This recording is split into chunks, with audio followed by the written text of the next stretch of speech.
You guys have a chance to look at the leveling effect? They're on Wikipedia or whatnot. It's not in our book, but it's important to know when we're looking at driving forces. It's not in our book. Oh, shoot.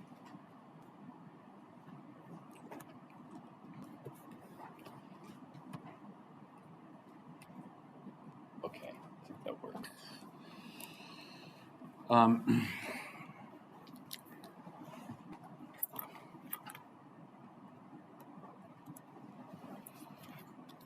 All right, let's compare two acids here.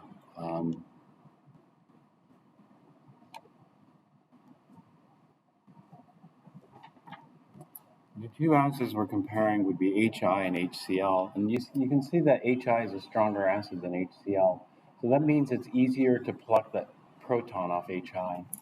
But what we see, for the 7 common strong acids here, up here, is that water has no problem plucking the proton off all of these. And so water is a strong enough base, this is water, is a strong enough base to deprotonate all these here. Now, one of the ways I use this chart, and you should get familiar with this chart here, because what this chart shows is it shows the acid. Let's see if I can get my pen to work here. Okay, there it goes.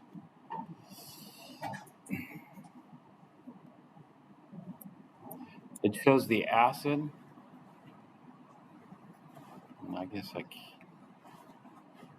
was trying something different here. But the way we use these charts, we can use them very quickly for predicting chemical reactions. And so we have the acids over here, and then on the other side we have the conjugate base. And there's a relationship between conjugate pairs. The relationship between conjugate pairs is this. Let me make sure this is recording. The stronger the acid, the weaker the conjugate base, and the stronger the base, the weaker the conjugate acid.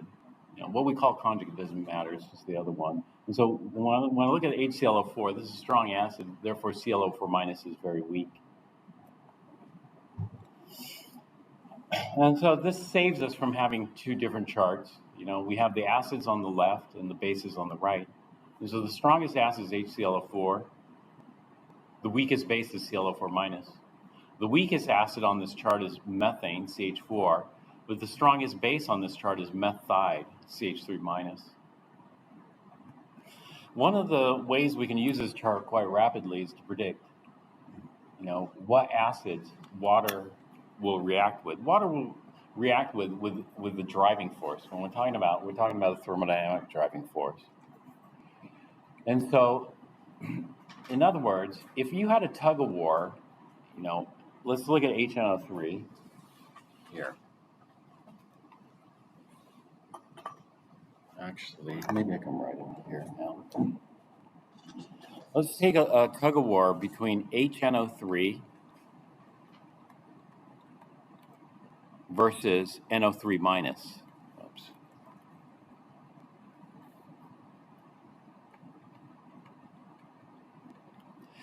And both of these are trying to take the electron, or not the electron, the proton. So NO3 minus is trying to pluck that proton, and NO3 minus over here is trying to keep that proton. So if there's a tug of war between NO3 versus NO3, NO3 minus versus NO3 minus, which one will win? It's a tie. So what we need something stronger. If I want to take that hydrogen from HNO3, I need something stronger than NO3 minus. So what is stronger than NO3 minus? Water. And so when we look at this chart up here, I can see that, actually I can't see my pen. Oh, there it is. I can see water here.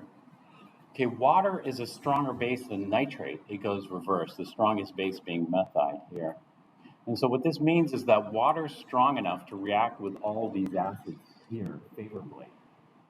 And so what can happen is water can easily deprotonate nitric acid, and it can easily deprotonate HClO4.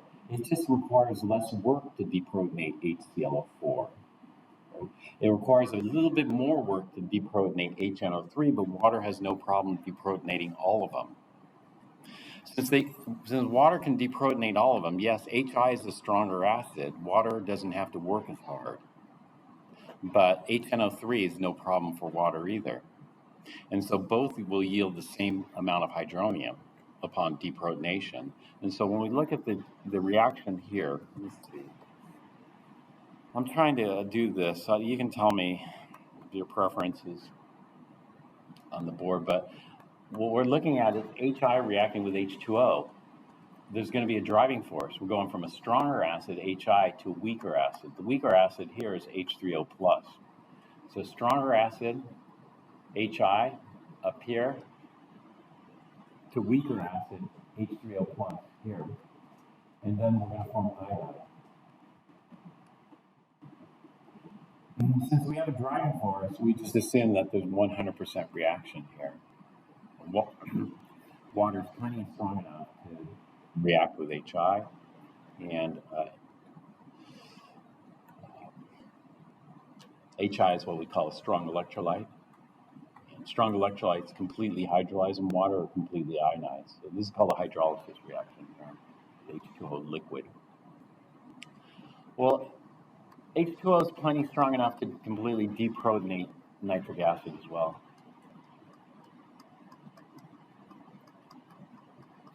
And so we're going to do that under standard thermodynamic conditions. If we have 1 molar HI, we end up with 1 molar hydronium.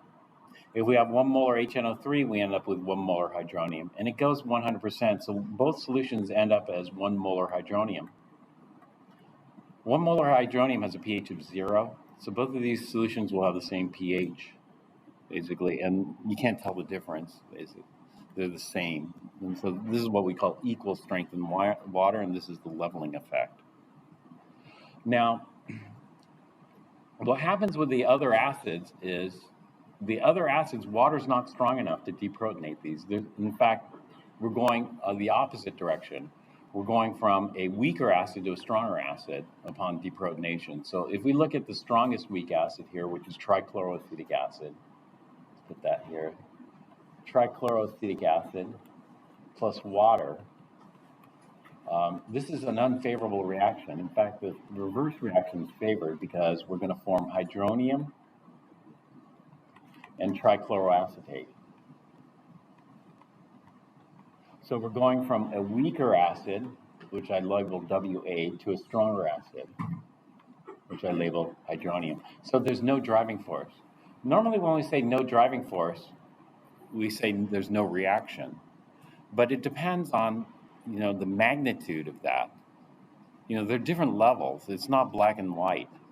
So for example, maybe it's, there's no driving force, and that's kind of a weak statement. That is, it's not a huge difference. When you look at acid strength, is there a huge difference between hydronium and trichloroacetic acid? No, they're kind of right next to each other. And so one's just slightly stronger. And so what we're going from a weaker acid to a slightly stronger acid.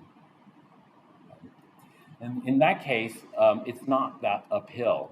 If it's not that uphill, then what can happen is we can have some reaction because of kinetics, molecular motion. Not everything's moving at the same energy, so some of these can make it up the hill. It just doesn't stay up the hill. Eventually it'll come back downhill, but there's going to be molecules in motion that will bring it. Versus if I take water and then try to deprotonate methane, am I going to be very successful, or is methane just going to bubble through water? Methane's just going to bubble through water because in this case, that when I say no driving force, that's huge. And so this might have been a small hill to climb. So we started off here and then we climb up here. But in this case, this is going to be a huge mountain to climb. In other words, we start off down here thermodynamically and then we end up way up here thermodynamically. And when we look at the population, there's nobody in the population that's energetic enough to make it all the way up this hill. And so when we bubble methane through water, we don't expect any deprotonation. In fact, methane we don't even treat as an acid. So if somebody asks you, it could potentially be an acid, we would need some, base that is more powerful than methide. Now, methide is the most powerful base on this chart, but is there a more powerful base than methide that's not shown on this chart? What do you think, just as a guess? And and there is. There are super bases that are not shown on this chart. Not only are there super bases, there are super acids not shown on this chart too. This is a chart of common species. Super bases and super acids are exotic species that we don't really worry about unless you're doing some kind of extreme reaction. In fact, super acids and super bases have some history in Southern California. USC, there's a professor who passed away not so long ago named Professor Ola. And he worked with super acids and super bases doing all kinds of exotic reactions. And he won the Nobel Prize in chemistry for his work with super acids and super bases. I actually went to interview at USC and spoke to him.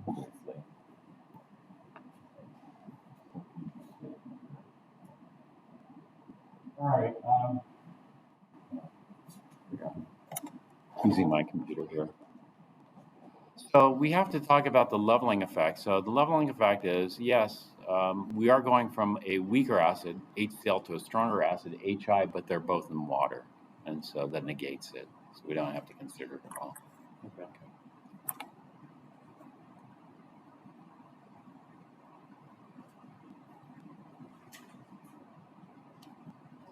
Okay, any other questions?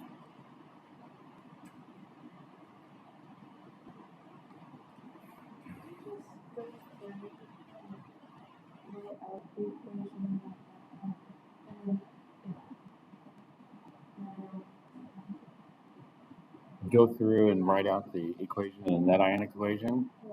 For which one? For the PBI2. For PBI2 and HCl, this one? This one is what we call a double replacement reaction. And so we would do PBI2 like this, and then HCl. It's hydrochloric acid. If it's hydrochloric acid, it's not the gaseous stuff. It's HCl aqueous. And aqueous means there's water around. So PBI2, if there's water around, it's an insoluble solid. Yeah. So in a double replacement, I just like to swap the anions, I like to leave the cations, but it doesn't really matter. So we end up with PbCl2 and HI. And then normally I do the driving force first before I balance it. Because if there's no driving force, then there's no point in balancing it. It's not balanced as it is. So we were just talking about stronger to weaker acid, but you should know the leveling effect. The leveling effect means that these two are the same. Same strength in water.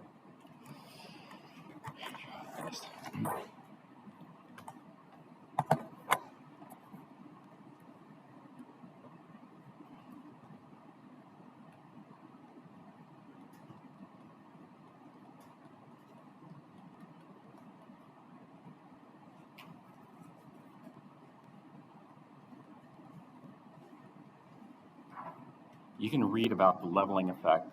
There's a lot of stuff online regarding the leveling effect. And that's normally what I do. And if I don't understand something in class, then I'll start to look for, and it's not in the book, then I'll start to look for other sources of information for it,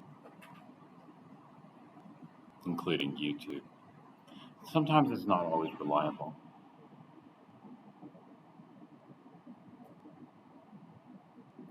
So we're not going from stronger acid to weaker acid. It's a tie. We are forming precipitate here, PbCl2. And so in Chem 4 or Chem 1A, then this is no problem because we usually start off with aqueous, and then we have the precipitation type reaction. But this doesn't fit one of the categories of that. This is not a precipitation type reaction because this is what a solid to solid conversion. Solid to solid conversion is different than a precipitation reaction. In a precipitation reaction, we need aqueous forming a solid. And so this is not in Chem 4, not in Chem 1A, because this is a Chem 1B style. But I don't really want to memorize a whole bunch of different patterns. So when we have something like this, then we have to compare the two. It's not a precipitation. And so how do we compare? All right. And so one is we can just look it up. And so let's take a look. Did somebody look it up? I want to keep the annotations here.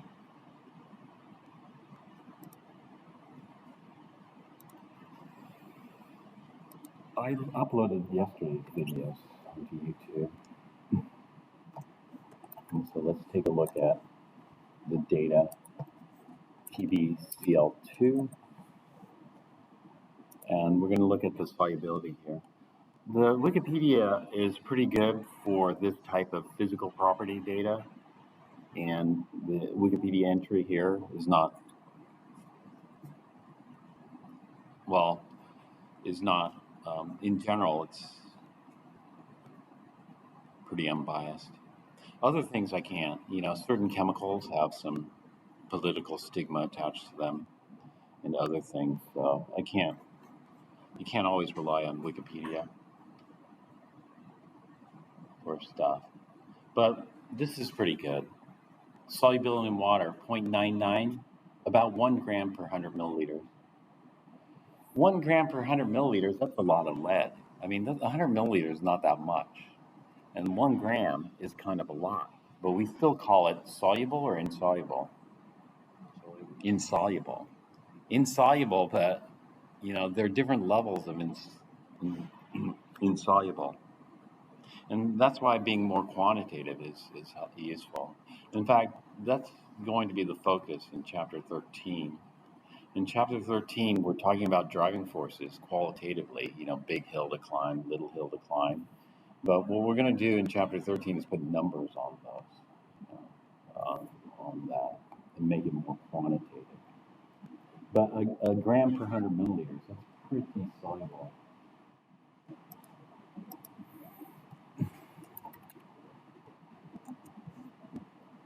Let's go to PbI2.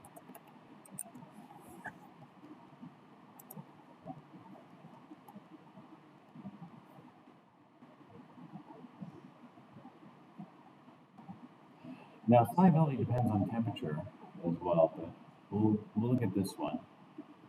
The solubility in water is 0.76 grams per liter.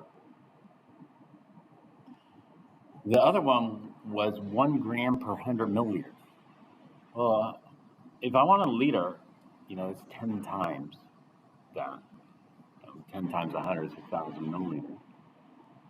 And so it'd be 10 grams per liter.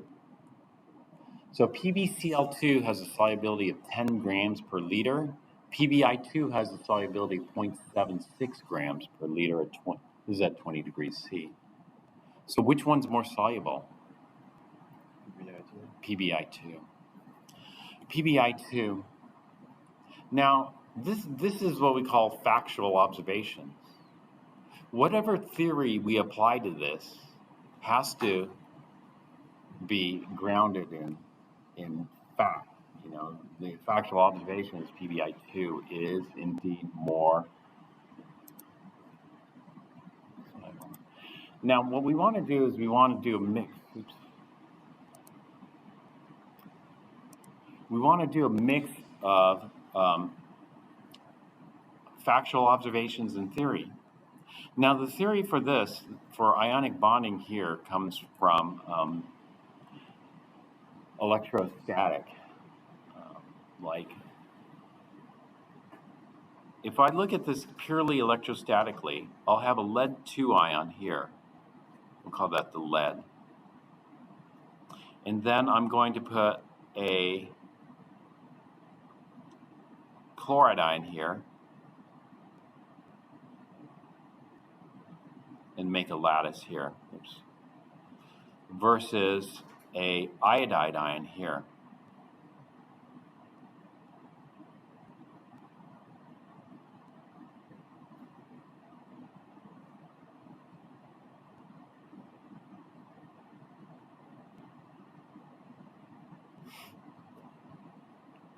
So which one should have a stronger electrical attraction?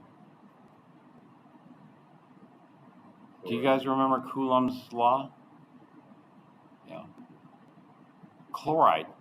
Why should chloride have a stronger attraction? Chloride has a higher charge density? Yeah, chloride has a higher charge density. So if you look at the negative charge, it's more concentrated. The negative charge being more concentrated is going to make it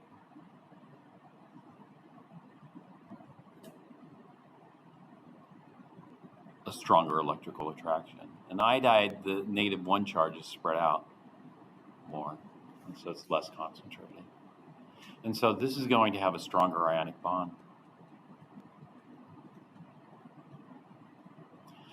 Now, if the bond were 100% ionic, then yeah, lead chloride should be more stable. Therefore, we could say precipitation of lead chloride is favorable. So we'll sacrifice lead-2 iodide to form lead-2 chloride. But this has to be confirmed with data, and what the data shows is that it's not lead-2 chloride that's more soluble. It's actually less soluble. It's lead-2 iodide that's less soluble. And so what that suggests is this should have the strongest ionic bond. But it turns out that this one is less soluble. If it's less soluble, then that means it should have a stronger bond. But the stronger bond is only part of the equation. There's other parts to the equation. That is, once you dissolve it, you're going to have hydrated ions. But must consider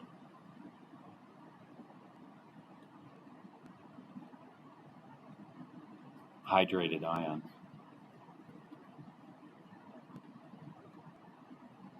You guys remember hydrated ions? Sorry. Wait, just to confirm, the PbI2 is less soluble? PbI2 is less soluble. This was 10 grams per liter. And this is like 0.07 grams per liter. Much less soluble. 0.76? All right, 0.76. Fix that.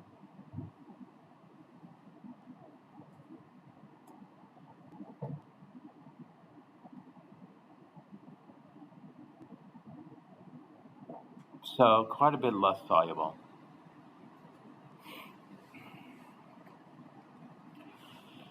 All right, so this tells us a couple of things. One, maybe the bonding is not ionic, 100% or close to 100% ionic. And this is what happens with heavy metal salts. Heavy metal salts have a significant covalent percentage.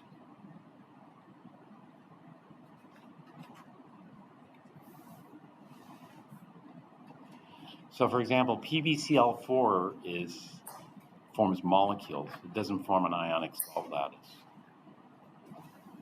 And so PbCl2, there's significant covalent. If there's significant covalent, then what theory is best to describe that? What theory is best to describe that is MO theory. When we think about MO theory, um, we think of LCAO. Does anybody remember LCAO? Linear combination of atomic orbitals. Linear combination of atomic orbitals. Exactly. Linear combination of atomic orbitals. What atomic orbitals form the best combinations? What atomic orbitals form the best combinations are the ones that are similar. And what we use to determine that is HSAB. Have you ever heard of HSAB? No, it doesn't ring any bells. How about this?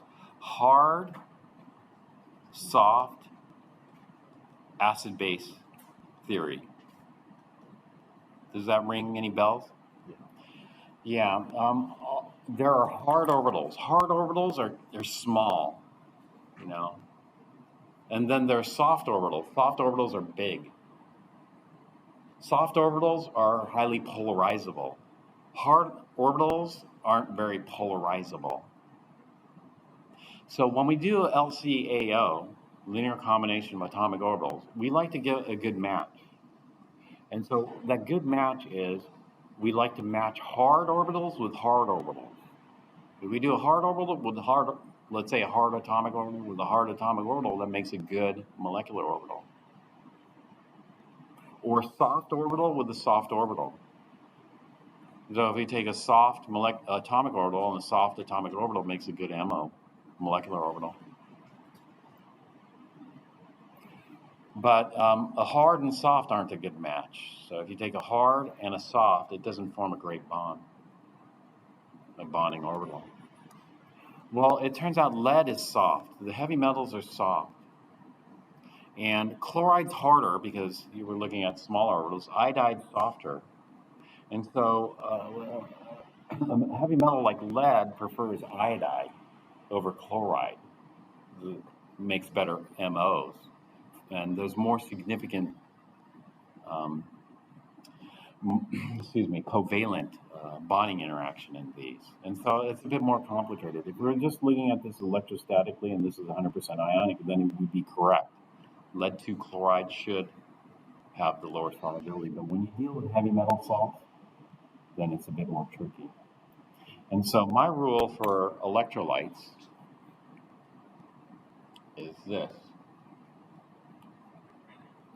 Strong electrolytes are the soluble salts, the strong acids, and the strong bases. Those are the strong electrolytes.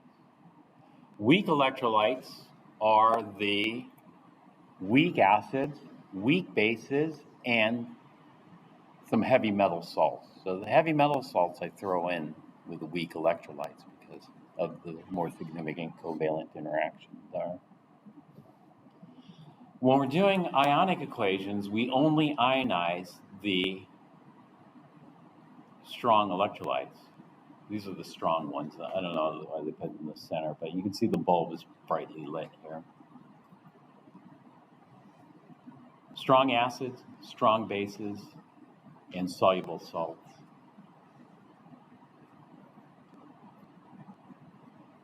These are the weak acids, weak bases, and some heavy metal salts. And the heavy metal salts vary because some are closer to non-electrolytes, you know. So I threw this one in because this one throws you for a loop. What do? We use a mix of theory and observation, but observation always wins. Facts always win. So if your theory can't explain facts, then there's something wrong with your theory, not with, as long as the factual observations have been achieved reproducibly. So when we're looking at solubility, which one is the more stable precipitate, PbI2 versus PbCl2? If there's a tug of war here, which one is more stable? Which one's more downhill, would you say? PbI2. So in this, there's no gas formation here, by the way. And so in this case, we expect NR. Now, it depends on how big of a difference there is. Because what we're going to see in chapters, starting with chapter 15, is that, yes, there's no reaction here, but, is that because it's a huge mountain to climb, or is it because it's a little bunny hill to climb? If it's a little bunny hill to climb, then we could have partial reaction. So what does NR stand for? NR stands for no reaction. But no reaction, I'm going to put in quotes here, because in Chem 1A, we tried to stick with these things where it's a gigantic mountain. You're either falling off a cliff or you have to climb up a gigantic mountain. And so it's either 100% reaction or 100% no reaction. It's black and white. But in Chem 1B, we're going to look at these reactions where a little bit does occur. A little bit to a lot does occur. But here, there's no driving force. So what we're doing here is we're doing Chem 1A style. So if there's no driving force, then we expect it to stay as reactants. Okay, very little to no product should form. In Chem 1A, you'd say no product forms. In Chem 1B, we might say very little. Depends.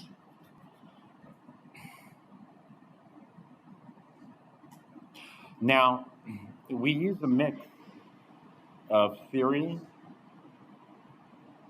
and observation. So what if we were on a test? If we were on a test, or taking a test, we wouldn't be able to look up the solubility of PbI2 and PbCl2. So what we'd have to do is we'd have to approach this theoretically. And to approach it theoretically, we would make an argument for PbCl2 or we'd make an argument for PbI2. And so if this were exam, then I would start off by saying I'm going to assume the bonding's 100% covalent or 100% ionic. It's a metal and a non-metal, so I'd assume it's a 100% ionic. So I'd just start off saying, I'm going to assume the bonding is 100% ionic. I have to watch out because lead is a big, heavy metal ion.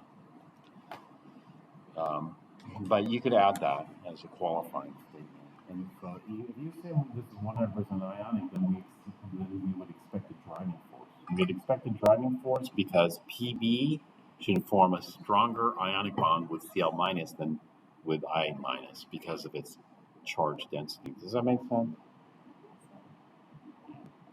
And so if we were on a test and that's all we could do, and you say it's not like black and white. You're not saying, because I think it's going to have, you say, well, this is the basis of my, argument. And the argument can be wrong, of course. There's no problem with that, You're just not looking at all the factors. In fact, if we just look at this, the covalent interaction here, and you don't have to worry about LCA or HSAB. I mean, those are good to go look at for bonding for Chem 1A. But there are other factors I'm not even including, and that's the hydrated ions. The hydrated ions will make a difference as well. This changes. I don't know if you guys did the acidity and the basicity and Lewis structures, but it changes. The stability of the products. The stability of the products will have an impact on the reactivity. So the more stable the products you form, that is, the more stable these hydrated ions are, the more favorable the reaction is. Well, hydrated chloride ions are more stable than hydrated iodide ions. Because when we look at the hydration sphere here, right, over here,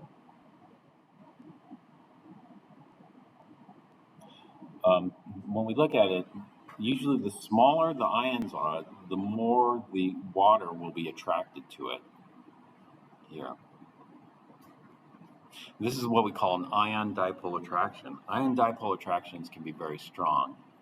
There's one big ion dipole attraction that everybody should know. Well, it's big. Everybody should know.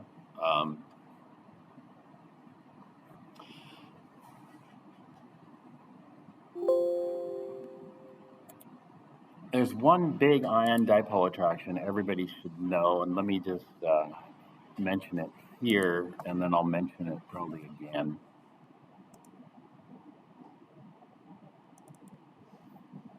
Do you guys remember ionization energies? Metals in general are easy to ionize. So if you look at the activity series, this is an upside down activity series here. What is the most active element on the activity series? Lithium. Lithium is the most active element on the activity series, meaning it's the easiest to ionize. But why? Lithium isn't small or big compared to the other alkali metals? Small. What about potassium? Potassium is a lot bigger. And so is it easier to ionize small atoms or easier to ionize big atoms? Big atoms. And so it turns out what I just said is wrong. It's easier to ionize potassium than it is to ionize lithium. In fact, potassium reacts much more violently than lithium reacts. But why does lithium end up being the most powerful, i.e. the most active element in the activity series? Is it because once you ionize it, lithium is like much stronger? Like lithium ion is much stronger than potassium ion in density. You have to be careful when you say stronger. What happened to my chart there?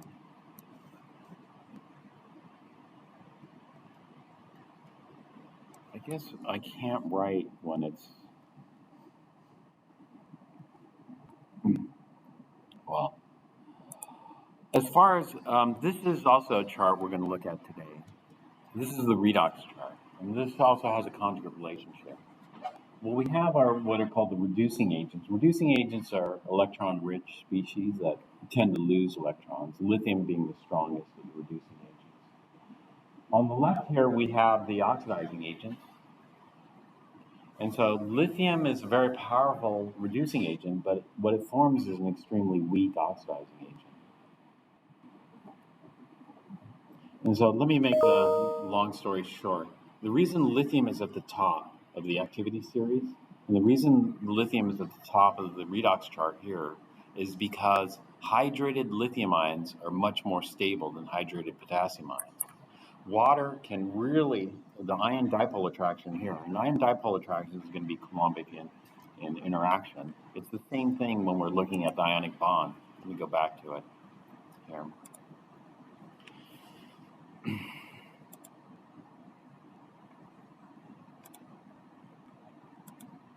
It's the same thing when we're going back to the ionic bond.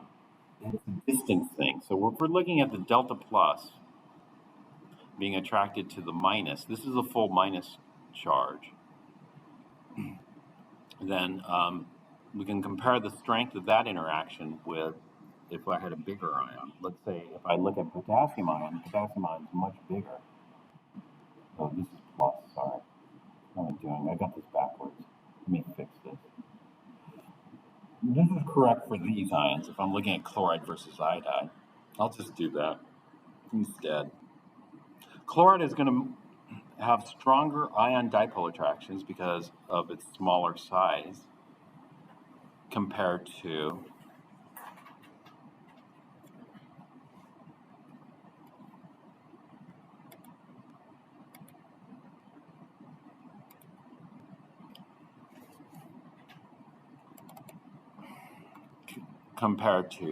iodide.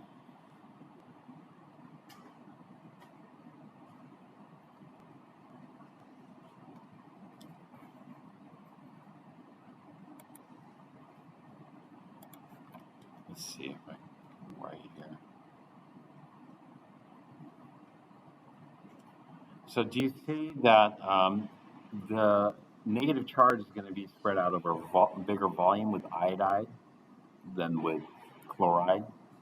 And therefore, there's going to be a weaker electrical attraction here. Basically, yeah. Well, it's the same thing with lithium ions. Lithium ions are very small, so they form very strong ion dipole attractions. These ion dipole attractions are huge, can be huge. I mean, why does sodium chloride dissolve? Do you guys recall the lattice energy of sodium chloride? Lattice energy of sodium chloride was close to like over 700 kilojoules per mole. That was lattice energy. And so that's a strong lattice. Have you ever tried to melt table salt? I've tried. Was I successful? I was not successful. I tried to melt it. I couldn't melt it. Why? Because the ionic bonds were so strong. So why can water pull apart that lattice then? Why can water break those 760 plus kilojoule per mole ionic bonds? I don't know like the correct terminology. I know it like comes in and it gets attracted to the dipoles, and then it can pluck them off like one by one, Yeah. starting at like the corners Yeah. and the edges. I think that's how it works. Yeah, that's how it works. Water comes in, plucks them off, but what does it form in its place? Is there driving? Yes, there's a driving force because water's very soluble. And so, what's the driving force? We can't go up really up in energy. If we have a strong lattice, which it is a strong lattice, we can't go that high up in energy, right? And it turns out that the ion dipoles that forms are almost the same energy as lattice, just slightly lower. And so it's a little bit uphill. It's about 5 kilojoules per mole uphill. But that little bit uphill is compensated for by entropy. So entropy drives it. And so there's a whole thermodynamic balance to dissolution. Well, anyway, so you might have, okay, if we didn't look it up, we might have considered that there's a reaction here. If there's a reaction, then what we do is we balance this. We put two HCl's, two HI's, and then we come up with the ionic equation and the net ionic equation for this. The ionic equation, we're going to ionize the strong electrolytes. PbI2 is not a strong electrolyte. It has to be a soluble salt. PbI2 is an insoluble salt, so we leave it alone. HCl is a strong acid. Strong acids are strong electrolytes, so we dissociate this. I usually just dissociate the H plus and Cl minus, and if I have two of them, I'll dissociate the two H pluses and two Cl minuses.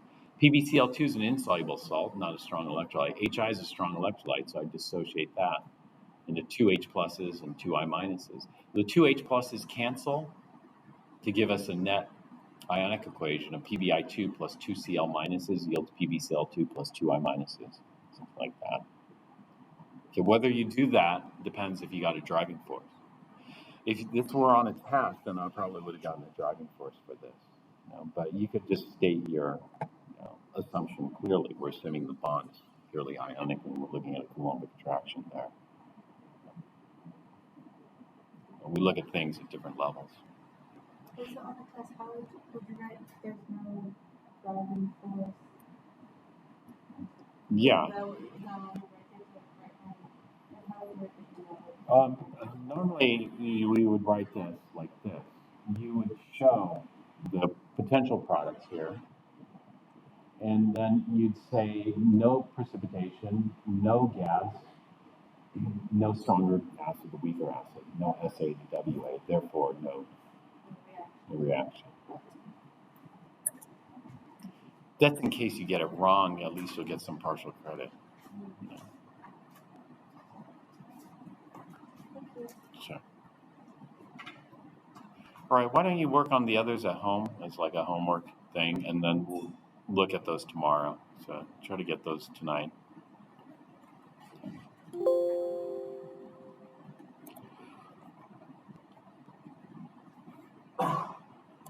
Okay, I'm going to go to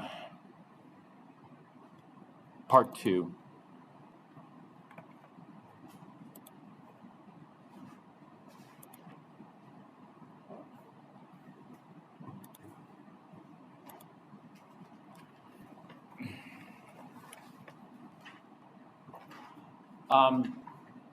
Let's just quickly review. Arrhenius acid, the definition is just H plus aqueous. Arrhenius base, the definition is OH minus aqueous. Bronsted, the acid is defined as a proton donor. The base is a proton or H plus acceptor.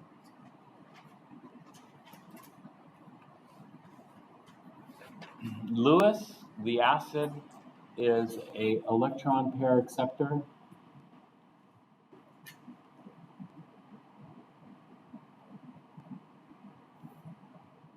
And the base is an electron pair donor.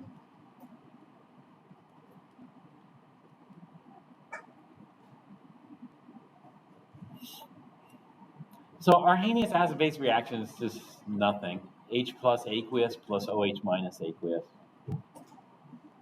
What does this yield?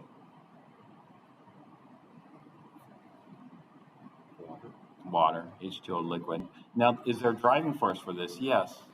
We're going from a stronger acid to a weaker acid, water in this case.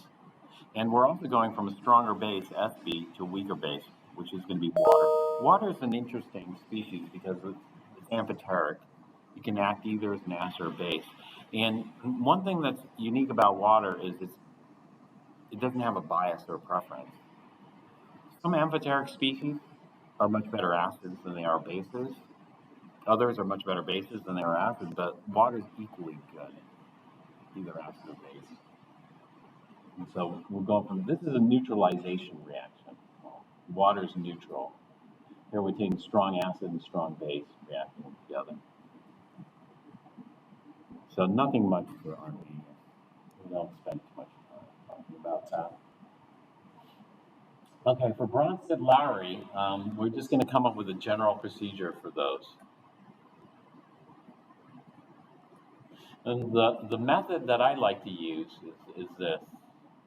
I like to inventory, all the acids and all the bases. There could be multiple acids, multiple bases present.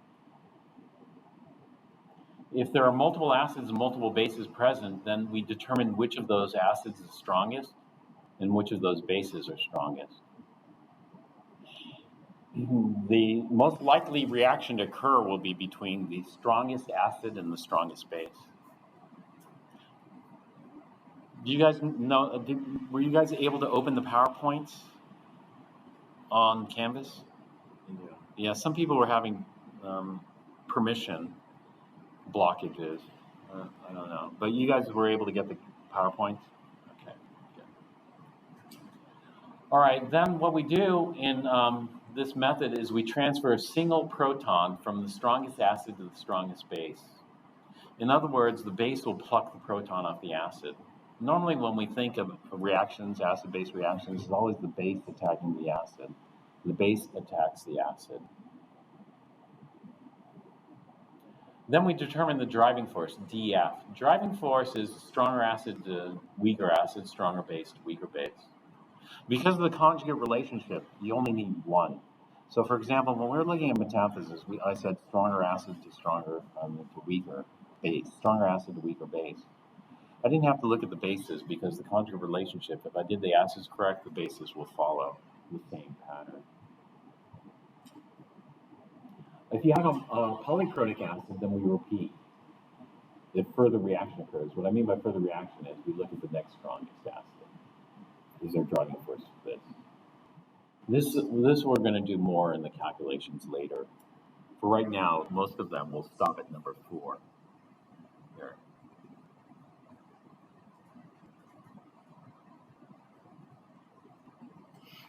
So let's take a look at an example here.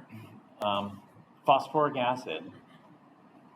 What's the formula for phosphoric acid? H3PO4. I don't write aqueous. So if it's blank, it means aqueous. But I do write solid, liquid, gas. And so H3PO4 doesn't have a state, meaning it's aqueous. And then sodium hydroxide, aqueous sodium hydroxide will be NaOH. Okay, again, I'll just omit the aqueous. When I look at this reaction, this is just a double replacement reaction. And so the first thing is, if it's metathesis, I'll do that. And so the first approach I'm going to use is metathesis. I'm going to treat this as an AB plus CD. If it's an AB plus CD, then I go hydrogen and hydroxide. What's hydrogen hydroxide called? Water. So I'm going to form water, hydrogen hydroxide, and sodium phosphate. Well, sodium phosphate is going to be Na3PO4. It's phosphates of 3 minus. And then I look for a driving force. Is there a driving force? Yes, there's a driving force. In metathesis, I can go from stronger acid to a weaker acid. In this case, water will be the weaker acid. And so that gives me driving force. This is how I'd show it on a test, say. Sodium phosphate is not a precipitate because all group 1 salts are soluble. Okay, so all I need is one driving force. I have that. And therefore, since I have one driving force, I'm going to balance this. How many sodium hydroxides do I need? 3. And how many waters do I form? 3. Okay, now it's balanced. Now, water is a liquid, so I told you I don't write aqueous, but I must write liquid, solid, gas. Okay, there are no solids, there are no gases. So that's it. So, phosphoric acid is what we call a triprotic acid. It has 3 acid hydrogens.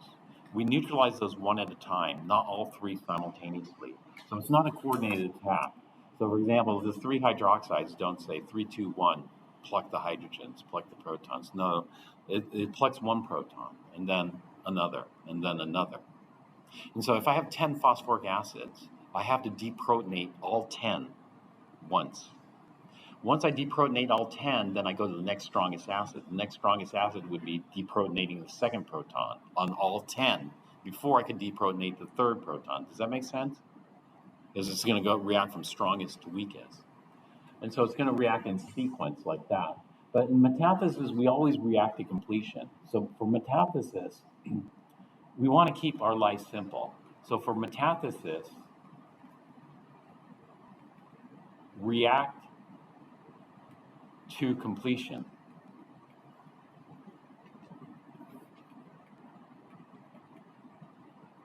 In other words, if I just remove the first proton, then what happens is I form sodium dihydrogen phosphate.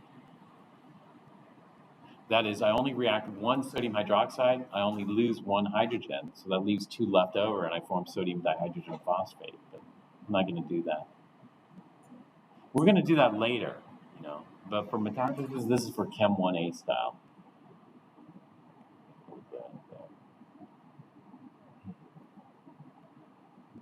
All right, so if we do, this is the CE, or the complete equation. If I do the IE, is phosphoric acid a weak or strong acid? Weak. Weak. Weak acids are weak electrolytes. Weak electrolytes leave alone. Sodium hydroxide, is that soluble or insoluble? It's a soluble salt, so it's 3 sodiums and 3 hydroxide. I call it a soluble salt. It's a sodium salt. The hydroxide is a strong base. Well, you'll see what we do with those later. Water, ionize it. Is it a strong acid? No. Is it a strong base? No. Is it a soluble salt? No. So don't touch it. Sodium salts are soluble, so that's going to make 3 sodiums and 1 phosphate. One of the biggest mistakes is people don't write the charge. For chemists, that's awful, because charge is everything. Well, not everything, the shape of the orbitals and this kind of stuff, charge density, all that stuff plays in. It looks like the spectator sodium.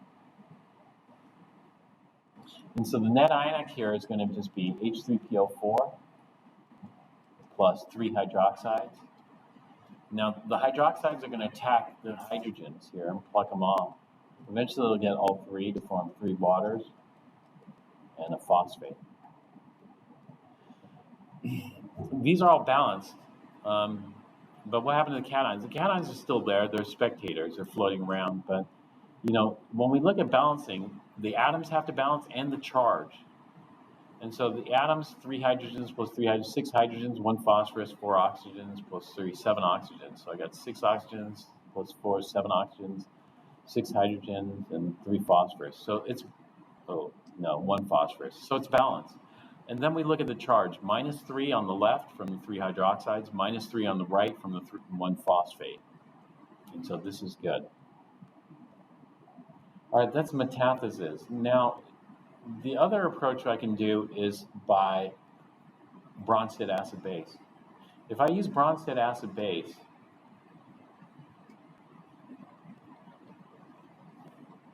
then I do a different approach to this. So the first thing is I inventory it. So phosphoric acid is going to consist mostly of molecules. It's a weak electrolyte, so mostly it's unionized. Sodium hydroxide is a strong electrolyte, so that's going to ionize. And then I have one more, and that's water. This is very tricky because water sometimes is the strongest acid and the strongest base present, so we have to factor in water. This is the solvent, but sometimes the solvent is a potential reactant. And so we want to be careful with that. Okay, then I look at my acid chart. Well, phosphoric acid is an acid. Sodium ions are not on the chart. There are 2 reasons they might not be on the chart. One, they're not an acid or base. Or 2, the second reason is they're not that common. And so it's the first reason for this. It's not an acid or base, so we call it neutral, N for neutral. It's not a proton donor, it's not a proton acceptor. Hydroxide is an odd species because that's both an acid and a base, so A/B. But hydroxide is a much better acid or a much better base? It's a much better base. In fact, we think of hydroxide as being a very powerful base. Water is both an acid and a base. And so this I don't have to have memorized. I can just use the chart here. Let's go back to the chart. Or we can look at the chart. But let me show you. Amphoteric species occur on both sides of the chart. So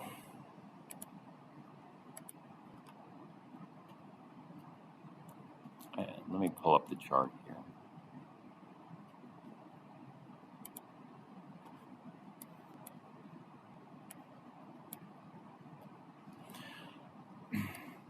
So here we see hydroxide. Hydroxide is a strong base. But over here we see hydroxide on the acid side. Hydroxide is a very weak acid. In fact, if hydroxide loses its proton, do you know what it forms? It forms oxide. And oxide is an even more powerful base. And so the preference is hydroxide is a great base, but not so great acid. But since it can go either way, we'll put it in there. Water can go either way with equal ease. So water you see here as an acid on the acid side, and we see it here as a base on the base side. There are other amphoteric species. So this is what I recommend.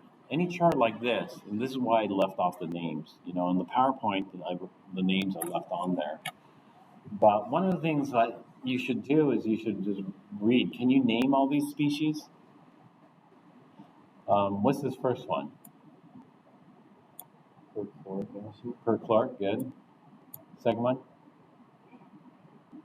Hydroiodic. Hydroiodic, good. Next? Hydrobromic, good. Hydrochloric, good. Not hydrosulfic. Sulfuric. Yeah, the name's changed. That's sulfuric acid. There's also an acid called hydrosulfuric acid. What's the formula for hydrosulfuric acid? H2S. H2S, you got it. HCl3 is called Chloric acid. chloric acid, good. HNO3, nitric acid. This is called hydronium. This one you may or may not know. Is it trichloroacetic? Trichloroacetic acid. Trichloroacetic acid is borderline strong.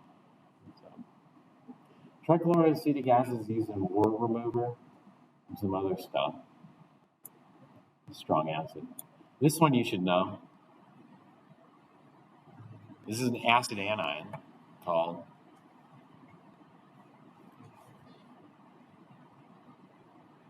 Is it just hydrogen sulfate? hydrogen sulfate ion, or we have to say hydrogen sulfate ion, or we could say bisulfate. We don't have to add an ion to bisulfate because bisulfate is by definition an ion. And then this is what we're just looking at, phosphoric acid. How about this one?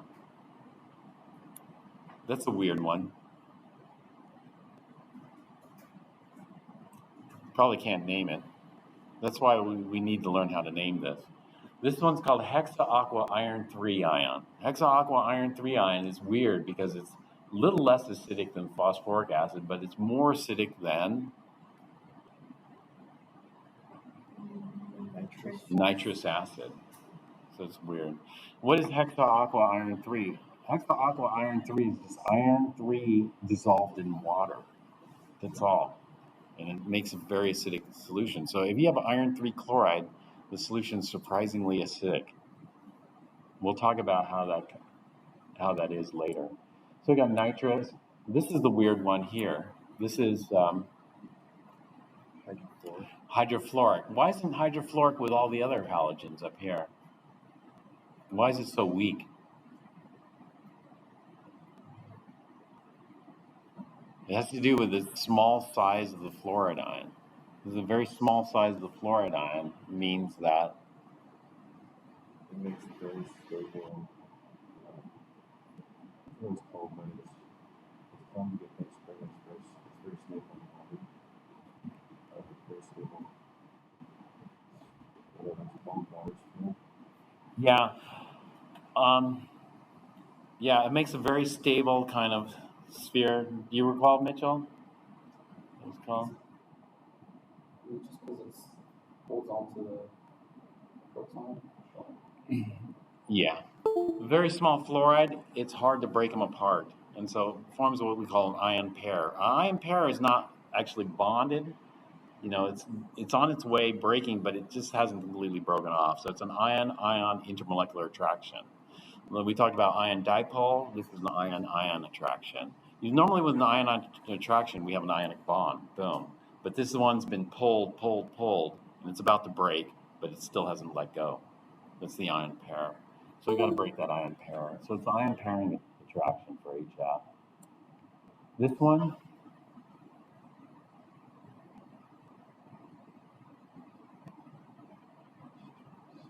has two names for it. The COOH means it's a carboxylic acid. It's organic carboxylic acid. And it's the simplest one. It's a one-carbon carboxylic acid. Do you know what prefix we give for one carbon chain? Is it? Do you guys remember the organic prefixes? Meth, right. Meth is one. And since it's an acid, we call it methanoic acid. But nobody calls it methanoic acid. People use its common name. Its common name is formic acid. So this is formic acid. This is also carboxylic acid here. It's a two-carbon carboxylic acid. Two-carbon carboxylic acid is called ethanoic acid because F is a parent two-carbon chain. This is ethanoic acid, but nobody calls it ethanoic acid. Everybody calls it acetic acid. This is carbonic acid. Carbonic acid is in quotation marks. Why? It decomposes into water and CO2. So that's what we have. It'll immediately decompose. So we shouldn't write carbonic acid. In its place, we should write CO2 and water. This is the hydrosulfuric acid that Mitchell got. It's hydrosulfuric acid, aka hydrogen sulfide. Very few people call it hydrosulfuric acid because And most people recognize the smell. It's a rotten egg smell. Aqueous hydrogen sulfide. Dihydrogen phosphate. This one, Ammonium. ammonium. What's this one called? A lot of people call this by its normal name, the gaseous hydrogen cyanide. But as an acid, what would we name it? We wouldn't call it hydrogen cyanide. We'd call it what acid? Is it hydrocyanic? Hydrocyanic acid. This is hydrocyanic acid. This is bicarbonate. This is monohydrogen phosphate, water. Now we get to these weak acids. These weak acids are so weak, we don't normally think of them as acids. Like hydrogen, what base are you can neutralize with hydrogen? Nothing. The reason they're there is because of these strong bases. These are very reactive. These are extremely unreactive over here. These strong bases are quite reactive. There's a leveling effect for strong bases. In fact, none of these bases can exist stably in water. Do you know what the strongest base that can exist stably in water is? Hydroxide. And so all of these bases hydrolyze water to make hydroxide 100%. And so if you try to get methide in water, forget it. The methide will pluck a proton off water, make hydroxide and methane. In other words, this is the reverse. If I had a tug of war between sulfide and sulfide for this hydrogen, who would win? This sulfide or this sulfide? It'd be a tie. So we need an acid that's stronger than HS minus. Well, what acid is stronger than HS minus? H2O. So H2O will react with all these completely to form hydroxide. This is called the leveling effect of strong bases. All of these are going, even though methide is much more powerful than sulfide, doesn't matter. They're going to make an equal solution. That equal solution is hydroxide. This is the exact same effect as the strong acids. All the strong acids will react completely with water, so the strongest acid that can exist in water is hydronium. You can't have HClO4 minus HNO3 because those are all going to react completely with water. So do you see the borderline here? Hydronium is the strongest acid, and hydroxide is the strongest base, and so this is why it's bordered like this. But we can do this. We can use this more quickly. There are two types of questions that are asked in chemical reactions. One type of question is a specific reaction, like this. Another type of question is name all the bases phosphoric acid will react with. Over here, I know phosphoric acid is going to react with sodium hydroxide, but what other bases will phosphoric acid react with? So do you see the two different types of questions? This is much simpler because we have a specific reaction we're looking at. It's just one reaction. But if I wanted to know all the bases that phosphoric acid reacts with, can you tell me? Actually, I can tell you.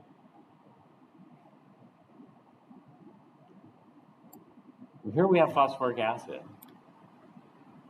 And here we have dihydrogen phosphate. And so if you think, okay, we have dihydrogen phosphate, it wants to pluck the proton from phosphoric acid. Phosphoric acid here wants to keep it. In other words, it has another dihydrogen phosphate that wants to keep the proton. And so in order for phosphoric acid to react, we need a base that's stronger than dihydrogen phosphate. And so if I wanted to answer the question, it's very simple. What bases do phosphoric acid react with? It reacts with all bases stronger than dihydrogen phosphate. And so that includes all these bases here. Okay, will it react with a base that's weaker than dihydrogen phosphate, like sulfate? Will phosphoric acid react with sulfate? No, not favorably.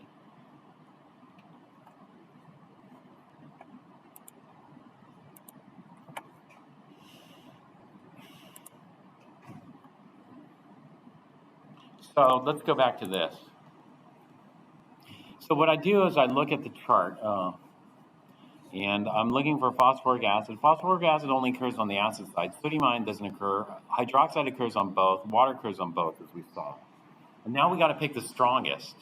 And what do you think is the strongest acid present? Phosphoric acid, hydroxide, or water? Just what would you guess if you were to guess? Phosphoric acid. Phosphoric acid. And your guess would be correct. What happened to my pen?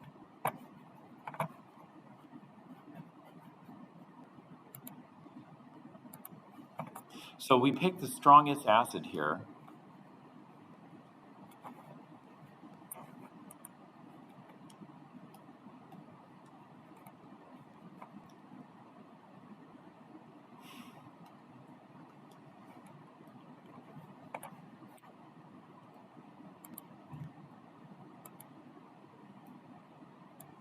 Here.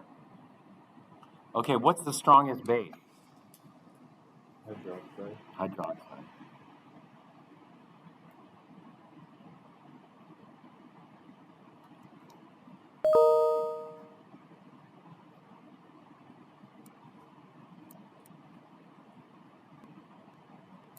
All right, and then we react those two. So the next step here, let me do this in different colors since I can't see the mouse.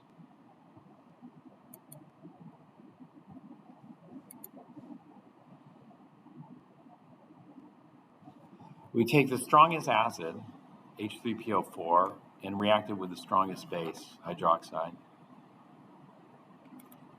Let's try that here.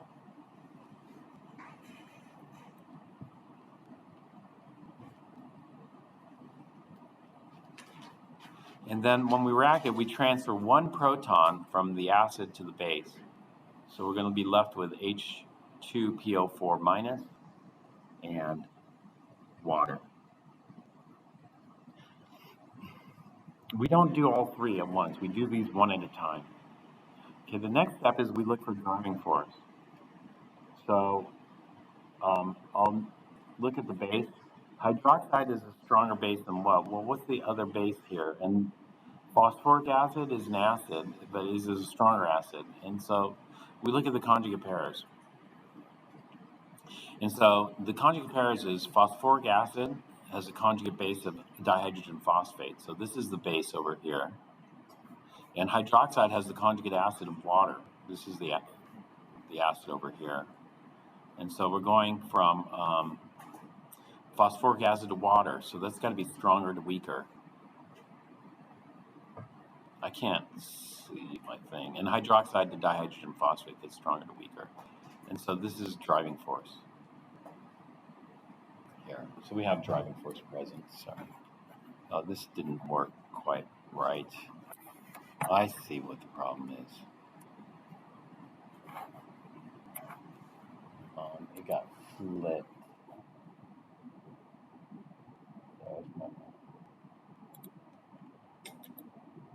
Okay. All right. Any questions on this? Could you please repeat how you determine the driving force based on Okay. the conjugates? The driving force based on the conjugates. The way I do this is I have to label everything. And some of these species are amphoteric, meaning they occur on both sides. So an example of this would be dihydrogen phosphate. So I call dihydrogen phosphate a base, or should I call dihydrogen phosphate an acid? The reason I call dihydrogen phosphate a base is because of where it formed. It formed from phosphoric acid. So phosphoric acid loses a proton to form dihydrogen phosphate. Therefore, this is my acid-base pair here. This is my acid on the left. This is my base on the right. I would not call dihydrogen phosphate an acid because I didn't have any monohydrogen phosphate to begin with. And so that's where I got it from the conjugates. Now, the other one was hydroxide. Hydroxide was my base. So what is the conjugate acid of hydroxide? H2O. So this is the acid on it. Now H2O is amphoteric also. So I could have called H2O an acid, or I could have called H2O base. But in order to call H2O the base, then it must have formed from hydronium. Did we have any hydronium? No. And so this is how I determined the labeling for that.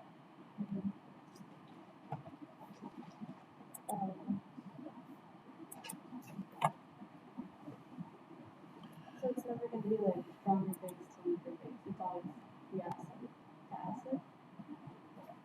Stronger base to weaker base? Yeah.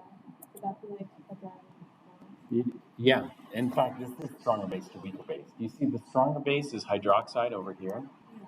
The weaker base is water. Or no, the hydrogen phosphate over here. So why is that? That is the driving force. Oh, that is it. Yeah. We only need one of these.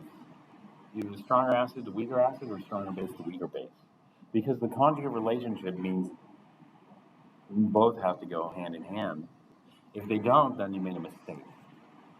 So there's two driving forces. Essentially, there's one, stronger acid and stronger base to weaker acid and weaker base. But we can look at one or the other or both. Okay. In this case, I'm looking at both.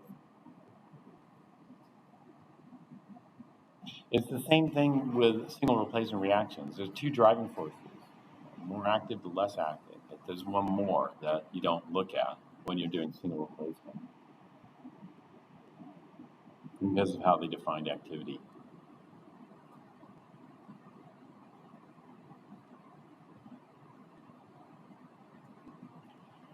All right, then we have the solutions of monohydrogen phosphate and potassium hydrogen sulfate are mixed. Sodium amide, solid sodium amide is mixed with water. We'll talk about these two next time.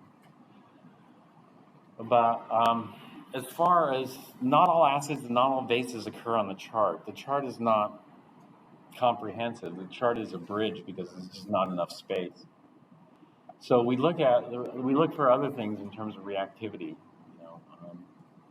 Of course, the chart is handy. If we have the chart, we can just look it up.